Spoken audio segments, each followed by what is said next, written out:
കേരളത്തിൽ വീണ്ടും ആൾക്കൂട്ട കൊലപാതകം. മോഷണക്കുറ്റം ആരോപിച്ച് പെരുമ്പാവൂരിൽ അസം സ്വദേശിയായ നൂറുൽ ഹുസൈനെ 6 ഇതര സംസ്ഥാന തൊഴിലാളികൾ ചേർന്ന് കൊലപ്പെടുത്തി.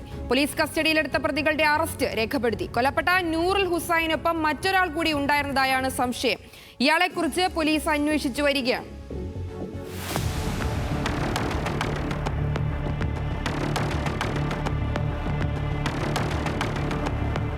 കഴിഞ്ഞ ദിവസം പുലർച്ചെ 1 മണിയോടെയാണ് സംഭവം.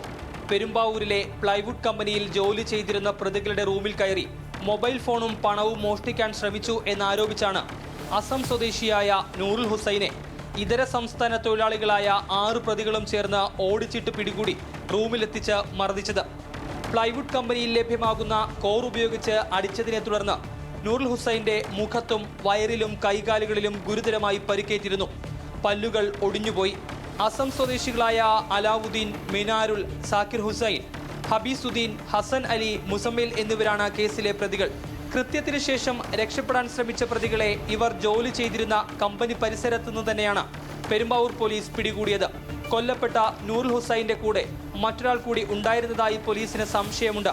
ഇയാളെക്കുറിച്ച് പോലീസ് അന്വേഷിച്ചു വരികയാണ്. കൊല്ലപ്പെട്ട നൂറുൽ ഹുസൈൻ ചില മോഷണ കേസുകളിൽ പ്രതിയാണ്.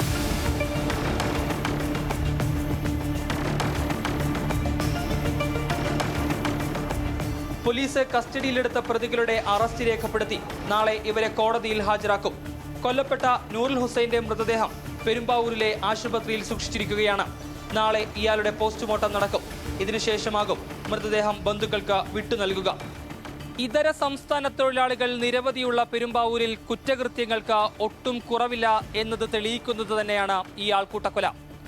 തൊഴിലാളികൾക്കിടയിൽ വളരുന്ന അക്രമവാസന തടയാൻ പോലീസും പരാജയപ്പെടുകയാണോ? കൊച്ചിയിൽ നിന്ന് ക്യാമറമാൻ അഫ്സൽ രാജിനൊപ്പം അബ്ദുൾ റഹീം, ന്യൂസ് മലയാളം.